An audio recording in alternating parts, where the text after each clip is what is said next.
In South Africa, it seems that one does not simply walk into a dealership and buy a wagon. Locally, the practical body format gets very little love and the SUV reigns supreme. Never mind the fact that the most treachery these big guys will see are potholes in Sandton or wet grass. So with that in mind, we're going to conduct a very quick comparison test that's not as frivolous as you might think. Wagon versus SUV.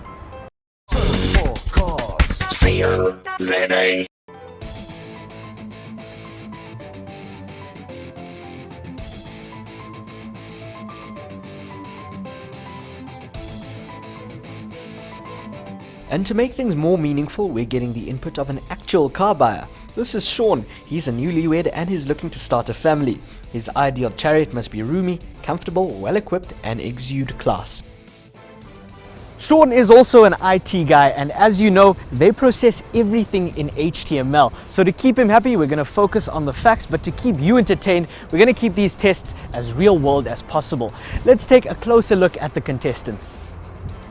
On the left we have the Volvo V60, one of the few remaining estate cars on sale in South Africa. It's cavernous, cushy and made to withstand Swedish winters and stray elks, so no problem handling the urban jungle then.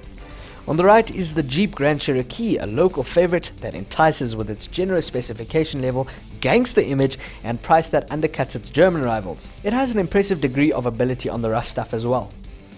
Let the tests begin. We're in a crowded parking lot and we're going to see how quickly we can park these two cars, but let's shake things up a bit. Sean's gonna do it while eating some delicious zinger wings. Alright, well, grab a wing and the clock starts now.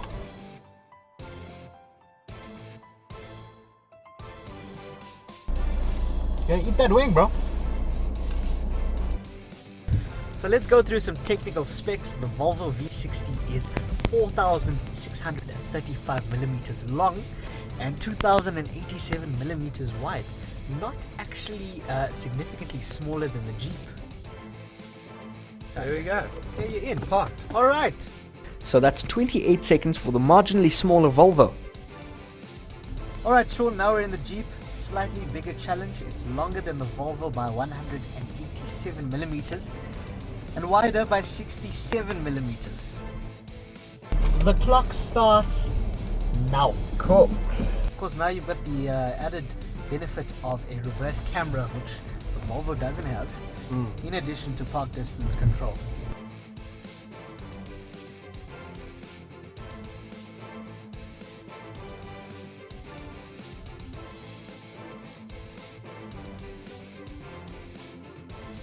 And you are in. There you go. 24 seconds. So 4 seconds quicker than the Volvo. Interesting. It was easier with the reverse camera. Okay. So that's 24 seconds for the bigger Jeep and 28 seconds for the marginally smaller Volvo.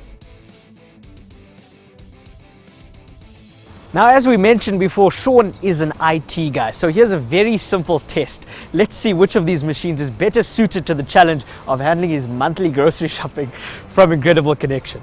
But it should also be remembered that both of these cars have 60/40 folding seats. The Jeep has a luggage capacity of 1,554 litres when the seats are folded. Volvo has a luggage capacity of 1,246 litres when the seats are folded. Alright, 782 litres. We've managed to fit 1, 2, 3, 4, 5, 6, 7 computer boxes, 2 monitors. One will have to chill with Sean in the car. So the Volvo is at a slight disadvantage because it's got a 430 litre boot capacity, but let's see how it gets on.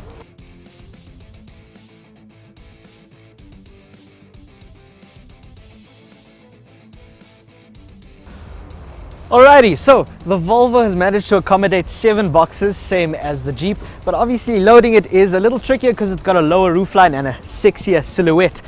Also, I'm afraid to close it because the edges of the computer boxes might just break the glass. We wouldn't want that. There are also 3 extra monitors that will have to chill around in the back seat, so not truly ideal for Sean's grocery shopping. Dogs are smart creatures, and it's not for nothing that we call them our best friends. This is Captain. He's Sean's well-rounded Jack Russell.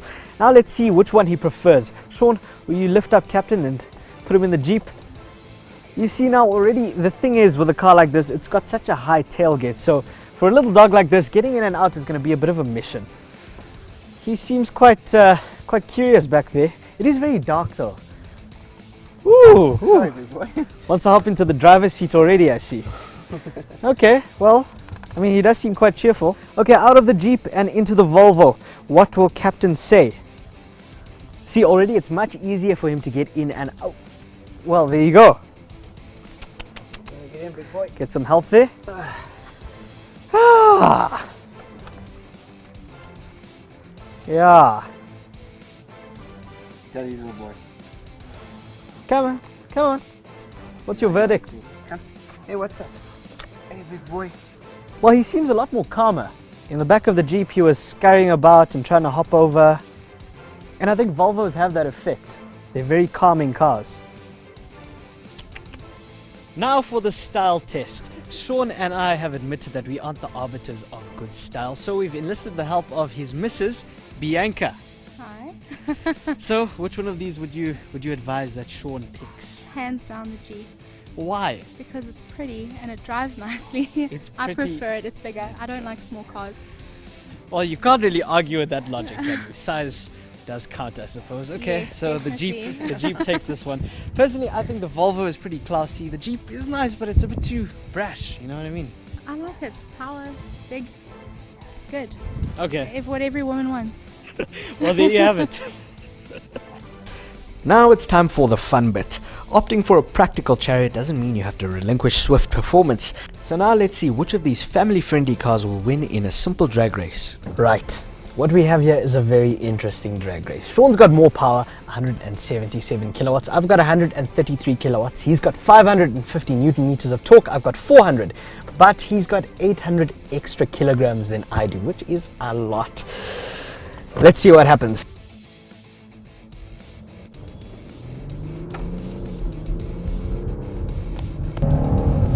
Wow.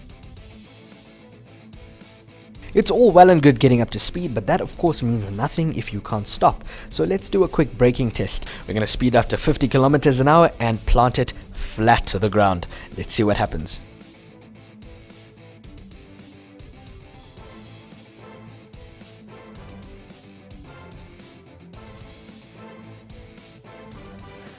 In these times of burgeoning fuel prices and burgeoning everything prices, we all want the best bang for buck. So let's see how much these bad boys are going to set Sean back. Let's start with the Jeep. The 3-liter CRD model in limited, guys, goes for 670,990 Rand. How does that sound to you? Pretty pricey. A little bit pricey, but remember you've got the Overland model with extra kit and more visual attitude, and that goes for 747,990 Rand. Yeah. But look, you do get a 6-year, 100,000 kilometer maintenance plan, comprehensive, which sweetens the deal a little bit. So the Volvo, this is the D4 Elite model. It goes for 443,900 Rand with a 5-year, 100,000 kilometer maintenance plan. A little easier on the palate? Yeah, a little bit easier. I think Volvo safety, so definitely. Yeah, worth it's a a look at, safe definitely. bet, and I safe mean bet, it yeah. feels like a quality product. I'm not saying that doesn't, but I mean 200 grand price difference. Yeah, It really. it kind of pushes you towards. Mm. Yeah, I get that. Sean, being the practical guy that he is thinking long term. So he wanted to gauge some idea of how fast these two are likely to depreciate. So what we did was we went online onto Surfer Cars, obviously, and found 2 1-year-old examples with fairly low mileage. Let's start with the Jeep, 2013 model, Overland as well, 19,000 kilometers, so not really old. Yeah, going for 479,900 Rand. Now, it must be said that this is the pre-facelift model, which then had an asking price of 691,900 Rand. But that equates to a 212,000 Rand knock when you do the maths. Anyway, let's move on to the Volvo. Also a 2013 model we found, but we had to go for a D3 because this D4 derivative only came about recently. This one's got 5,100 kilometers on the odometer, so it's still new. It probably still smells new. It's going for 309,900 Rand. Once again, pre-facelift model. And when it was new, it had an asking price of 402,200 bucks. So that's a 92,300 rand knock. It's not as bad as a Jeep. Not as bad. Obviously, the one that's more expensive is going to have a bigger knock, For sure.